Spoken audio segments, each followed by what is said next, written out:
এই ঈদে মায়া নামের 2টা সিনেমা মুক্তি পেয়েছে। এদের মধ্যে একটা প্রেক্ষাগৃহে মুক্তি পেয়েছে, যেটার শ্রেষ্ঠাংশে ছিল বুবলি এবং রোশন। অন্য যে মায়া সিনেমা সেটা মুক্তি পেয়েছে দীপ্ত ওটিটি প্ল্যাটফর্মে। যেই সিনেমাটি অনিমেষ আইচ তৈরি করেছেন কিংবদন্তি কথাসাহিত্যিক বিভূতিভূষণ বন্দ্যোপাধ্যায়ের জনপ্রিয় ভৌতিক গল্প মায়া এর গল্পকে উপজীব্য করে। এই সিনেমাতে বাংলাদেশের ফিল্ম ইন্ডাস্ট্রিয়ে প্রথমবারের মতো অভিনয় করেছেন 2 যমজ ভাই এবং 2 যমজ বোন।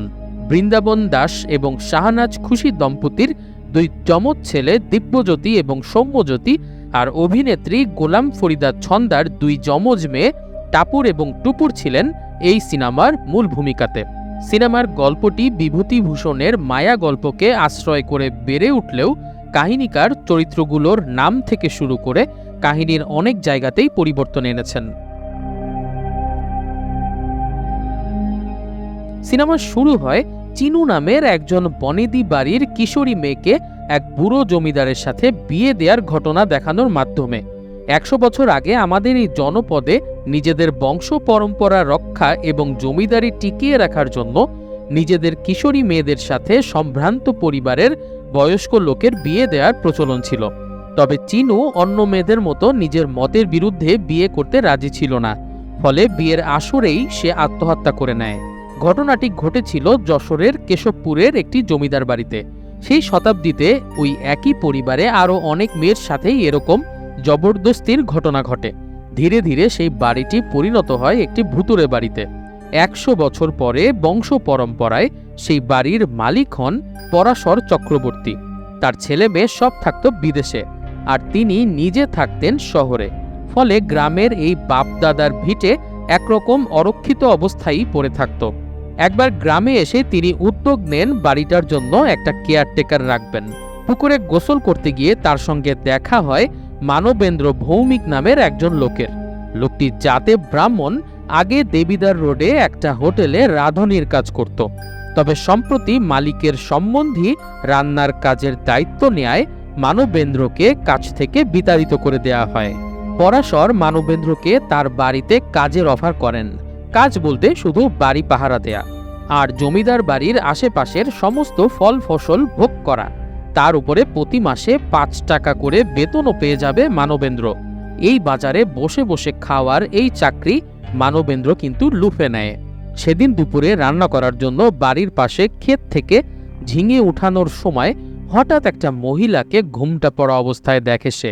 তবে মানবেন্দ্র নতুন বিধায় ব্যাপারটা নিয়ে খুব একটা মাথা ঘামায় না। খাবারের সময় পরাশর ব্যাপারটা শুনে একটু চমকে যায়। সে মানবেন্দ্রকে সবসময় সন্ধ্যার পরে আলো জেলে রাখতে বলে। কর্তা সন্ধ্যার পরে আলো জেলে রাখার কথা বললেও সেদিন রাতে কুপি জ্বালিয়ে ঘুমানোর পর মাঝরাতে হঠাৎ তেল শেষ হয়ে কুপি নিভে যায়। মানবেন্দ্রর ঘর ছিল নিচতলায়। তার মনে হতে থাকে উপরতলায় অনেকগুলো লোক মিলে মনে হচ্ছে কোনো ভারী আসবাবপত্র টানাটানি করছে। ব্যাপারটাতে সে তেমন একটা পাত্তা দেয় না। মনে করে পরাশর বুড়ো চলে যাবার আগে একটু গোছগাছ করে নিচ্ছে হয়তো। কুপি জ্বালিয়ে বাইরে এসেও সে তেমন কিছু একটা দেখতে পায় না। পরদিন সকালে মানবেন্দ্র বাড়িতে পুরাতন কিছু গাছ কেটে কাঠ জোগাড় করছিল। তখন অমল নামের একজন ডাক পিয়ন অনেকটা লুকিয়ে সেই বাড়িতে নজর রাখতে এসে দেখতে পায় তাকে। অমল তাকে সতর্ক করে দিয়ে বলে, এই বাড়িতে ভূতের উপদ্রব আছে। যেই এখানে থাকে হয় সে মারা যায়, নয়তো পাগল হয়ে যায়। তবে ডাক পিয়ন কথা শেষ করার আগেই পরাশরের ধমক খেয়ে চলে যায়। সেদিন দুপুরে পরাশরের শহরের উদ্দেশ্যে বিদায় নেয়ার কথা ছিল। যাবার আগে আগামী 2 মাসের বেতন হিসাবে 10 টাকা দিয়ে যায় সে মানবেন্দ্রকে। এই প্রাসাদ সম বাড়ির ওপর নাকি গ্রামের সবার অনেক লোভ, তাই তারা সুযোগ পেলেই মানবেন্দ্রকে নানান কথা বলে ভয় দেখানোর চেষ্টা করবে বলে সতর্ক করে দেয় পরাশর। আর সেই সাথে যেহেতু যুবক বয়সী মানবেন্দ্র তখনও অবিবাহিত ছিল, তাই দিনে বা রাতে যে কোনো ধরনের নারীর আহ্বান থেকে দূরে থাকার পরামর্শ দিয়ে চলে যান পরাশর চক্রবর্তী। পরাশর চলে যাবার পরে মানবেন্দ্র অবশ্য আনন্দেই সময় কাটাতে থাকে। তার কাছে নিজেকে জমিদার মনে হতে থাকে। রান্নাঘরে শস্য আর খাবার দাবারের অভাব না থাকলেও তেল নুন অনেকটা শেষ হয়ে গিয়েছিল। সেগুলো কেনার জন্য মুদি দোকান খুঁজতে বের হয় মানবেন্দ্র। পথে তার সঙ্গে দেখা হয় গ্রামের মাস্টার মশাইয়ের। মাস্টার যখন জানতে পারে মানবেন্দ্র পরাশরের বাসায় কাজ নিয়েছে, তখন সে তাকে সতর্ক করে দেয়। কয়েকদিন পর পর পরাশর তার বাড়িতে যুবক বয়সী কাজের লোক রাখে।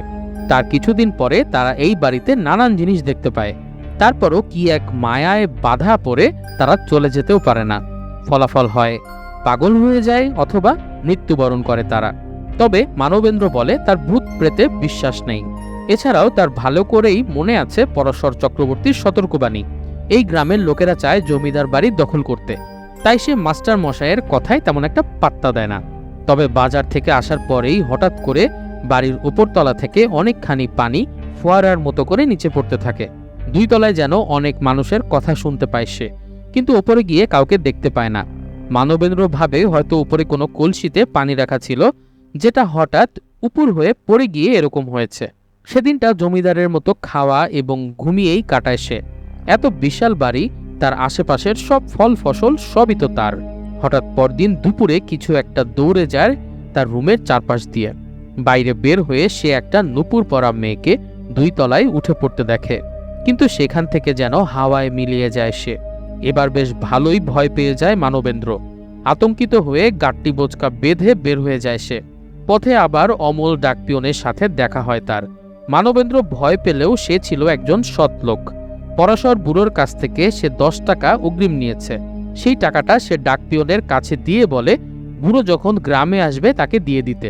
কিন্তু ডাকপিয়ন ওই ভূতের বাড়ি সম্পর্কিত কোনো দায়িত্ব নিতে চায় না। তখন মানবেন্দ্র দ্বিধায় পড়ে যায়। এভাবে টাকা নিয়ে কাজ না করা তার কাছে অধর্ম এবং বেঈমানির স্বরূপ।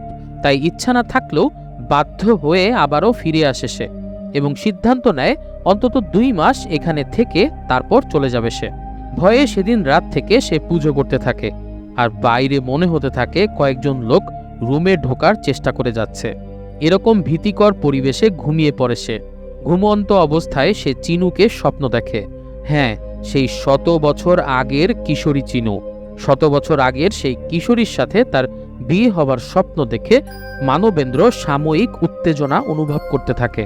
সেদিন দুপুরে ক্ষেত থেকে সবজি তুলতে গিয়ে ঘুমটা পড়া এক বউকে দেখে সে। পরাশরের নিষেধ ভুলে মেয়েটির কাছে যায় সে। মেয়েটির পিছু নিয়ে এক পর্যায়ে তার পথ আটকে ঘুমটা খুলে ফেলে মানবেন্দ্র। দেখতে পায় মেয়েটির চেহারা তার স্বপ্নে দেখা সেই চিনুর মতো। চিনু মানবেন্দ্রকে এই অশুভ পৃথিবী থেকে তাকে বাঁচাতে বলে হঠাৎ অদৃশ্য হয়ে চলে যায়। সেদিন থেকে মানবেন্দ্র যেন কেমন হয়ে যায়। মেয়েদের পাল্লায় পড়তে নিষেধ করা হলেও সে নিষেধ অমান্য করে সে রাতে মশাল হাতে চিনুকে খুঁজতে বের হয় সে। সবসময় বাড়িতে সে চিনুকে হ্যালুসিনেশন করত এবং এখানে ওখানে দেখে খুঁজে বেড়াতো। এর মধ্যে মাস্টার একদিন বাড়িতে উকি দিয়ে দেখে মানবেন্দ্র পাগল হয়ে গেছে।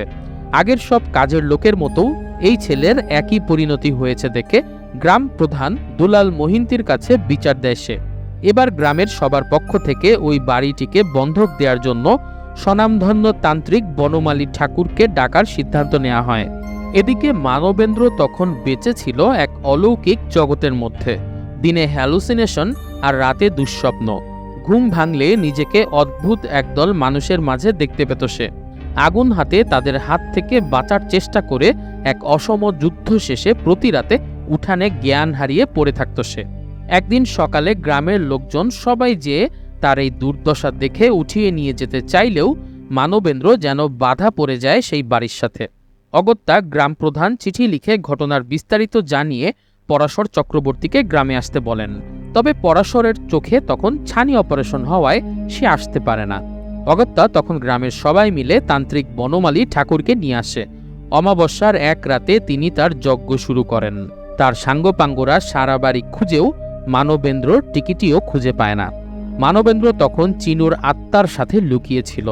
চিনুর আত্মা তাকে প্রেমে মোহাবিষ্ট করে বারবার বাধা দিচ্ছিল তান্ত্রিকের যজ্ঞে সামিল না হতে। আসলে এ সমস্ত যজ্ঞে যেই বাড়ি বন্ধক দেয়া হবে তার কোনো একজন অভিবাসীকে থাকতে হয়। মানবেন্দ্র যদি তান্ত্রিকের সাথে যজ্ঞে বসত তাহলে বনমালী ঠাকুর তার মন্ত্র দিয়ে বাড়ি থেকে প্রেতদেরকে দূর করে রাখতে পারত। কিন্তু চিনুর প্রেমে মত্ত হয়ে মানবেন্দ্র তখন নিজেকে সঁপে দেয় ওই বাড়িতে থাকা আত্মাদের কাছে।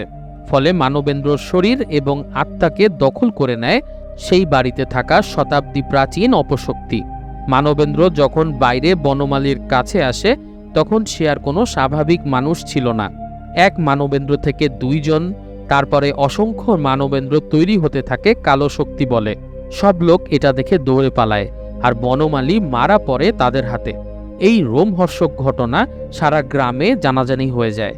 তবে কেউ আর ভয়ে সেই পথ না মারানোর সিদ্ধান্ত নেয়। সেই জমিদার বাড়িতে রাতের বেলা দেখা যেত অসংখ্য মানবেন্দ্র আর চিনুর প্রতিরূপকে। এই ঘটনার কিছুদিন পরে পরাশর তার ভাগ্নে সুকমলকে নিয়ে গ্রামে আসে। সুকমল একটু ভণ্ড চরিত্রের লোক ছিল। সে চাইছিল মামার সম্পত্তি এই জমিদার বাড়ি ভেঙে ফেলে সেখানে একটা বেকারির ফ্যাক্টরি বানাবে। তারা বাড়িতে পৌঁছে প্রথমে মানবেন্দ্রকে খুঁজে পায় না, তবে সেখানে চুলা এবং রান্নার সরঞ্জাম দেখে মানুষ থাকার প্রমাণ পায়। পরে অনেক খোঁজার পরে নিচে ছোট্ট একটা ঘরে খুঁজে পায় মানবেন্দ্রকে, অনেকটা পাগল অবস্থায়। এই কদিনে লম্বা চুলদাড়ি হয়ে গেছে তার। তবে মানবেন্দ্রকে পাওয়া মাত্র তাকে ঠেলে রান্নাঘরে পাঠিয়ে দেয় সুকমল। পরাশর আসার খবর পেয়ে গ্রামের লোকজন দেখা করতে আসে তার সঙ্গে। সবকিছু জানিয়ে তাদেরকে বাড়িতে সেই রাতে থাকতে না করে তারা, কিন্তু সুকমল এক প্রকার তাদেরকে অপমান করেই বিদায় করে দেয়।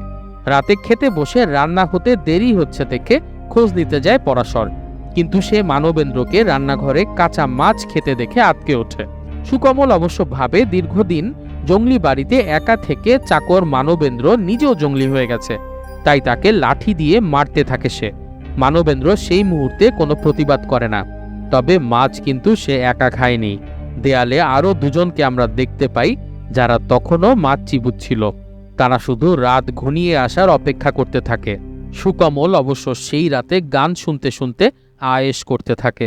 হঠাৎ গান বন্ধ হয়ে রেডিওতে কেউ চন্দ্রগ্রহণের খবর পড়তে থাকে। তীব্র বাতাসের ঝাপটায় ঘরের সবগুলো জানালা একা একা খুলতে থাকে, আর দরজা বাইরে থেকে বন্ধ হয়ে রুমের ভেতরে এসে হাজির হয় অসংখ্য চিনুর আত্মা। সুকমল যেই ঘরে ছিল সেটাই ছিল মূলত চিনুর ঘর। এখানেই গলায় দড়ি দিয়ে আত্মহত্যা করেছিল সে, তাই এই ঘরেই তার আত্মার শক্তি ছিল সবচেয়ে বেশি। সেই শক্তি বলে এক পর্যায়ে গলায় দড়ি পরিয়ে মেরে ফেলে সে সুকমলকে, আর সেই সাথে তার প্রেমিক মানবেন্দ্রকে আঘাত করার প্রতিশোধ নিয়ে নেয়। এখানেই সিনেমাটা শেষ হয়। বিভূতিভূষণের মূল গল্পতে কোথাও চিনুর চরিত্র না থাকলেও সিনেমাতে কাহিনী আবর্তিত হয়েছে এই মেয়েটির চরিত্রকে ঘিরেই। শতাব্দী পূর্বে বাঙালি সভ্যতায় হাজারো কিশোরী মেয়ে তাদের বয়সপ্রাপ্তি হবার সাথে সাথেই বাল্যবিবাহের শিকার হতো। এই সিনেমাতে সেই কিশোরী মেয়েদের জীবনের একটা লালিত স্বপ্নকে দেখানো হয়েছে। চিনুর স্বপ্ন ছিল মানবেন্দ্রর মতো একজন তরুণকে স্বামী হিসেবে পাবার, কিন্তু সমাজপতিরা তাকে বাধ্য করেছিল জমিদারি টিকিয়ে রাখার জন্য বয়সে বড় একজনের সাথে বিয়েতে বসতে। তাই আত্মহত্যার পরে অতৃপ্ত আত্মা হয়ে সে খুঁজে যায় তরুণ যুবাদের। শুধু চিনুই নয়, চিনুর রূপ ধরে সেই বাড়িতে বাস করত আরো অসংখ্য কিশোরীর আত্মা, যাদেরকে বাধ্য করা হয়েছিল বাল্যবিবাহে। তাই এই বাড়িতে কাজের লোক হিসাবে যেই আসতো তাকেই তারা নিজেদের সঙ্গী হিসেবে রেখে দেওয়ার চেষ্টা করত। মানবেন্দ্রও শেষ পর্যন্ত তাদেরই একজন হয়ে দিন কাটাতে থাকে সেই প্রাসাদে, আর অপেক্ষা করতে থাকে নতুন কোনো যুবকের আসার জন্য, যার মাধ্যমে তার আত্মা মুক্তি পাবে। আর বাল্যবিবাহের ব্যাপারে একটা তথ্য দিয়ে যাই। জাতিসংঘের জনসংখ্যা বিষয়ক সংস্থা UNFPA এর সর্বশেষ জরিপ অনুযায়ী 2023 সালে 15 বছর বয়সী কিশোরীদের মধ্যে 27% শিকার হয়েছে বাল্যবিবাহের। ভাবা যায় বাংলাদেশে 15 বছরের কম বয়সী প্রতি 100 জন কিশোরীর 27 জনেরই বিয়ে হয়ে যাচ্ছে তাদের প্রাপ্তবয়স হওয়ার আগে। তাহলে 1800 কিংবা 1900 শতকে এই অঞ্চলে বাল্যবিবাহের কিরকম প্রচলন ছিল সেটা কিন্তু সহজেই অনুমান করা যায়। শহরাঞ্চলে বাল্যবিবাহ অনেক কম হলেও প্রত্যন্ত অঞ্চলে এটি একটি নিয়মিত ঘটনা।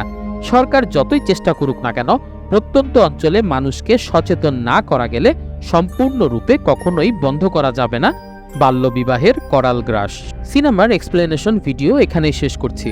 তবে যারা বিভূতিভূষণ বন্দ্যোপাধ্যায়ের মায়া গল্পের মূল কাহিনীটি জানতে চান, তাদের জন্য একটি গল্প পাঠের অডিও লিঙ্ক দেয়া থাকছে। এই গল্পটি খুব সুন্দরভাবে আমাদের সবার প্রিয় মিরাক্কেলের সেই হোস্ট মীর নিজের প্রাঞ্জল উপস্থাপনার মাধ্যমে গল্প পাঠে তুলে ধরেছেন। সেই গল্পের লিঙ্কটি ডেসক্রিপশন বক্সে এবং প্রথম কমেন্টে দেয়া থাকবে। আপনারা যারা মূল গল্পটি শুনতে চান তারা খুব সহজেই সেখানে ক্লিক করে বিভূতিভূষণের মূল মায়া গল্পে কি ছিল সেটা জেনে নিতে পারেন। আজকের মতো ভিডিওটি এখানেই শেষ করছি। ভিডিওটি ভালো লাগলে লাইক করুন, কমেন্ট করে উৎসাহিত করুন এবং এরকম আরও ভিডিও দেখতে চাইলে আমাদের চ্যানেলটি সাবস্ক্রাইব করে দিন। আমাদের চ্যানেলে কিন্তু একটি কুইজ কন্টেস্ট চলছে, যেটি শেষ হবে 30 এপ্রিল তারিখে। কুইজ কন্টেস্টের লিংক ডেসক্রিপশন বক্সে দেয়া থাকবে। সবাই অনেক ভালো থাকবেন এই কামনায় বিদায়।